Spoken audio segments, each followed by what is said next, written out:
All right, since we're right at 1:30, I'll go ahead and get started here with introductions, and I'll put the attendance sheet in the chat box if you can hop in there and record your attendance, so you'll be entered into the prize drawing at the end of the week. And there are instructions in there, but just shoot me an email if you have any problems. Welcome, everyone. My name is Rachel Hirschman. I'm the Wellness Coordinator here in District 6. I'm so excited to have Michael Apodaca. I hope I'm pronouncing your last name right. I just realized I don't think I've ever said that out loud. Michael is a teacher over at Montfort Elementary, and he leads the Mindful at Montfort program. And just thrilled to have him here today to lead us in mindful eating. So I'll let Michael take it away. Thank you, Rachel. And thank you for this fantastic week and for giving me the opportunity to be part of it. I don't know what the background everybody might have for mindfulness, but maybe you went to Troy's session on Monday and he has another one on Friday. Basically, mindfulness defined, it has many definitions, but it's to pay close attention to whatever is at hand without judgment. So if we do a mindfulness meditation, we may focus on the breath and try to divorce ourselves from any interrupting thoughts that might come in. Mindful listening would be just listen to all the sounds that are around you without attaching stories to them. Mindful walking, what we do with the students as well, is paying attention to every motion of your body when you're walking across the floor. So it's no longer a means to an end. And if you're going from the dining room to the kitchen, you're walking towards the kitchen, sometimes your mind is in the kitchen before the rest of your body is. So we don't want to eliminate that whole process of the transition. So pay attention to every step along the way. Mindful eating, same thing, paying attention to every little step of it. We all know what mindless eating is, and it almost always involves multitasking. It's when you're at a friend's house watching the ball game and there's a bowl of chips in front of you, and then suddenly the bowl of chips is emptied and you feel bloated. You didn't know what happened. Or the donuts in the lounge. When you walk to the lounge and you see a dozen donuts, you say, oh, donuts are for eating. So you just eat a donut without thinking about it. And you're doing other things as well. Eating in the car on the way to a meeting or eating during a meeting. I think we've all been to a district meeting in the evening and somebody has a bag of Subway sandwich and they're taking notes and nodding yes and eating while they're in the meeting. So when we give our body too much to do, our digestive system is not really allowed to do the job well. And I thought about this yesterday, and it's kind of like what we're doing right now in public education during the pandemic. With all the outside circumstances, we're not always able to do our job well. So we're doing that with our body and digestive system by mindless eating. So let's slow it all down and do a bit of this. Now we all have something to eat, something, just one bite of something. And if you have that, just set it down on the desk or table in front of you, whatever you have there. And we'll get started. If you find yourself in a comfortable position, your feet flat on the floor, hands on your lap, give your body a posture of dignity. Allow your eyes to close. And just place all your attention on your breath.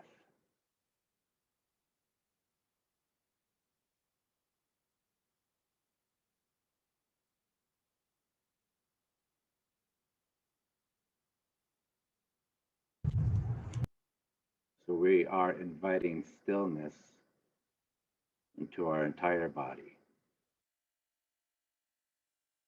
The only part that should be moving is the part that's helping you breathe. Those deep belly inhales. Just place your focus there.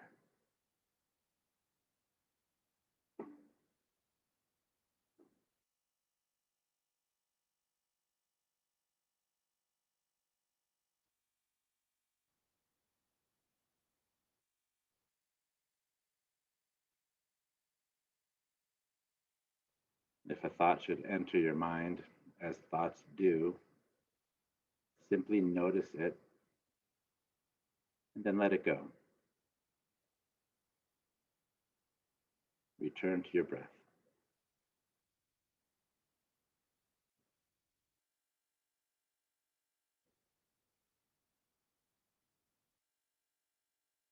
Place your attention to your stomach.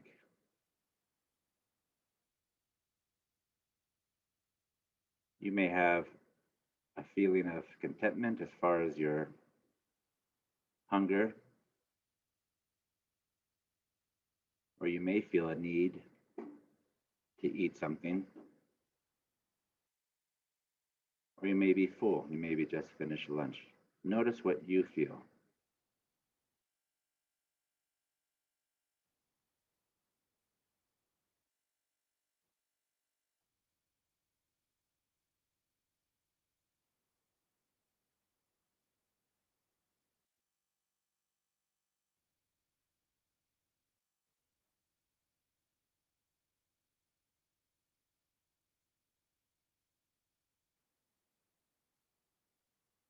Now direct your attention up towards your mouth and all the parts inside your mouth, teeth, tongue, throat. What are their jobs?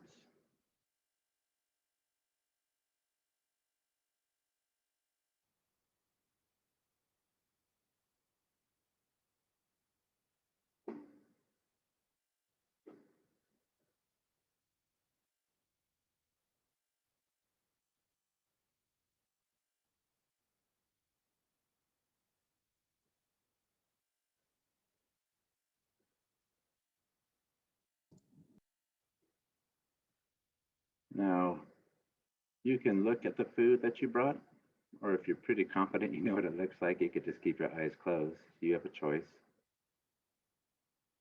But notice the piece of food just with your eyes. Friends, kids, your right waiting, skirts, children, your right waiting out front. Just ignore that too.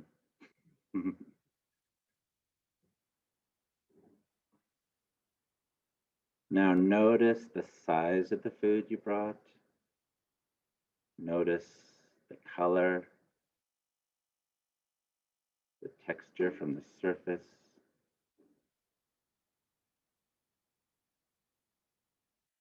Imagine the ingredients that went into it and all the people involved in bringing that to you. From the farmers to the packaging, to the truck drivers, to the grocers, everyone involved in bringing this to you.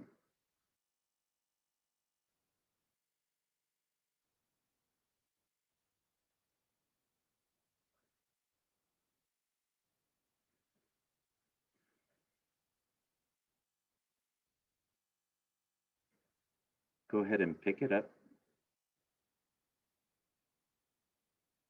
and notice its weight. Notice how it feels.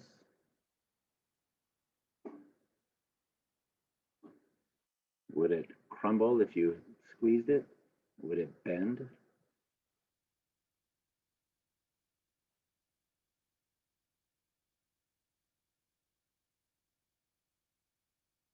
Lift it up to your nose and smell it.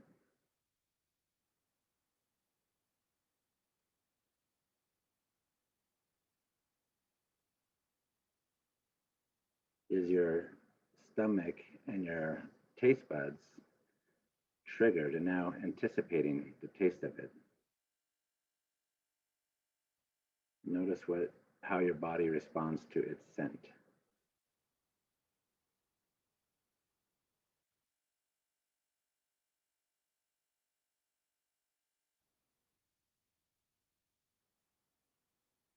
Now go ahead and take a bite, and without chewing, just rest it on your tongue.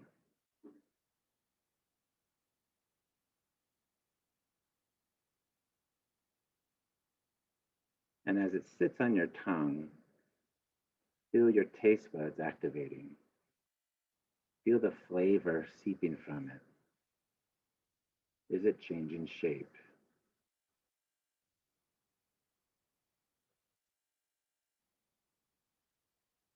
Go ahead and chew it and notice the density of your food.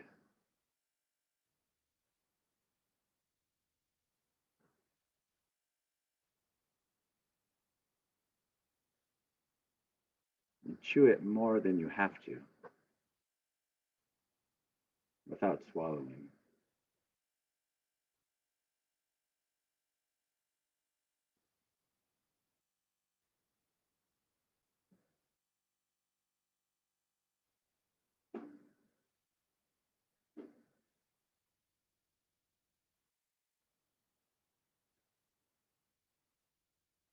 Now, as you swallow your food, follow it down, track it down through your throat, your esophagus, and feel your stomach accepting your food.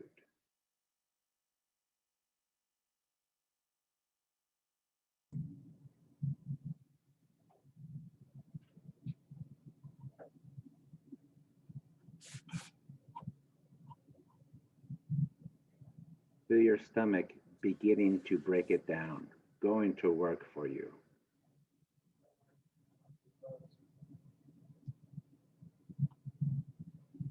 And breathe into that spot.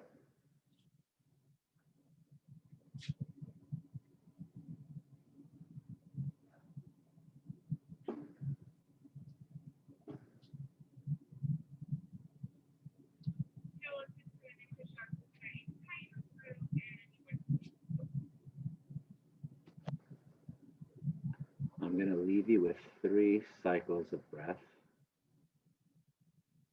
before I sound a singing bowl.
And if you feel ready, you can go ahead and open your eyes.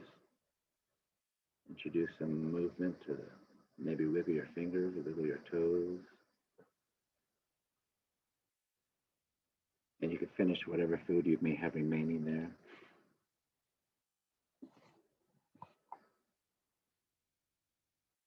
So obviously, we can't like sit down every meal and eat like this in this process, but if we take some of that to at least 1 meal a day, whatever that meal might be, just to have a sacred space at home, your table most likely, where you have no other interruptions, where you could really focus on the pleasure of your food. I'm the first one awake in my house, so while everyone else is sleeping, I cook my breakfast and I eat it, and I catch myself at the computer eating the food I've made and not really enjoying it. So I've made my space, my meal, breakfast, my space on my table, and nothing else is there to distract me from me and my food. I'm happy to hang out a little bit if anybody has questions or conversations about this. But thank you guys for joining me. Thank you for doing this with me. Thanks, Michael. Do you mind talking just a little bit about the Mindful at Montfort program? Oh, I would love talking about that. We started this about 4 years ago. We had some of our trainers or some of our teachers get trained through Mindful Schools, and about 5 of us that did it. A couple of those teachers had left. So the following year, more teachers were interested. so we decided to hold retreats. So me and another teacher out of Poudre School District were able to get a weekend in Estes Park in a cabin and have a weekend long retreat, training teachers in the neurological effects of mindfulness, all the different aspects of mindfulness, some of which I described with you, how to build your own practice and how to implement that into your classroom. And we've had a second retreat, which was last year. We branched into some teachers at Brentwood. A couple of teachers at Brentwood joined us. So we are hoping to do this annually. My goal is to have 2 retreats a year, one for Montfort students and the second one for Montfort teachers, and the second one for other District 6 teachers. That's my goal. So please, if you're interested in doing something like that, I'll put my email in the chat. It's really M.Apodaca. But it's been great. I've been doing this. We do it with every class every day just to get them started of some mindfulness, just a little bit. Sometimes we have a bigger focus. Sometimes it's just get them centered.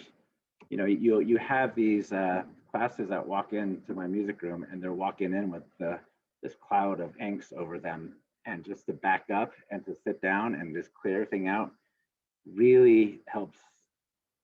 It's like it's restarting. When your computer acts up, you restart your computer. So now we're just restarting our minds and getting ourselves focused in. So students should, if you get a student from Montfort, any secondary schools, they should have some background with this.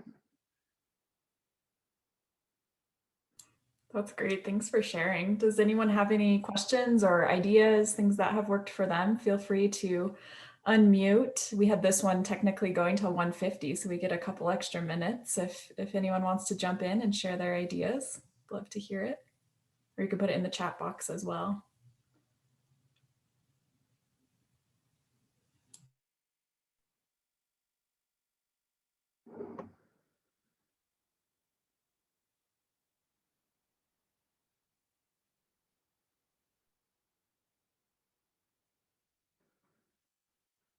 Has anybody done this before